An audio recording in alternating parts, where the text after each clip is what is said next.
My message was that right now, because of where we're at with energy prices, we've just kind of gotten to a point in the world where demand is exceeding supply. And right now the world recession has slowed some of the price increases down, but we will see higher oil prices as going forward from here. And that gives us a giant opportunity to change some of the paradigms that are in place that we've been put in place over the last 50 years. Some of the suburban paradigms, the lack of mass transit, these are things we can address and should address now, so we're not doing it when gas is $8 a gallon.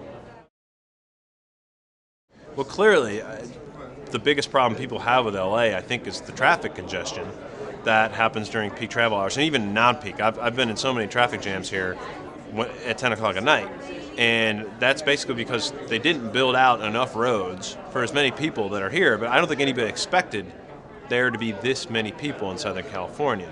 But that, in fact, is a virtue in some ways. The density that Southern California has will enable them to use infrastructure like subways, rail, much more efficiently than, say, a place like Atlanta or Dallas, where when Atlanta or Dallas builds a rail network, there's nobody who lives around the stations. There's a few houses, that's it. Here, there's thousands of people around any station you build.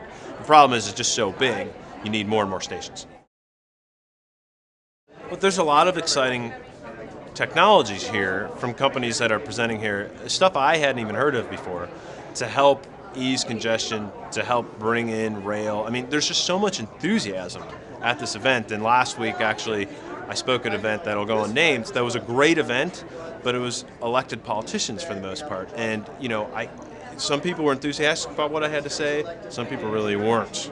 And that's kind of what you get right now in American politics. It's very polarized. But here, it was very refreshing to get a group of people who were all very much on the same page, and a giant group of people, 700 plus.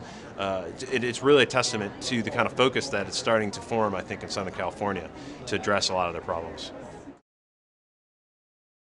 Well, non-action is going to lead to panic in some cases. I think, what if we got to $6 or $8 gasoline and some of the initiatives that we need haven't taken place? What if everybody's still depending on a car and driving 40 miles to work? It's going to create a lot of problems. I wouldn't call it strife, but it's somewhere between normal life and strife.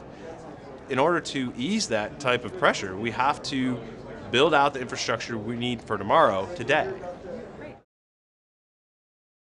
Well, Southern California obviously can learn from New York, but everybody can learn from New York just because they value infrastructure more than anywhere else. New York right now is building a tunnel going under the East River that'll connect Long Island Railroad to Grand Central Station. Well, the Long Island Railroad already goes to Penn Station.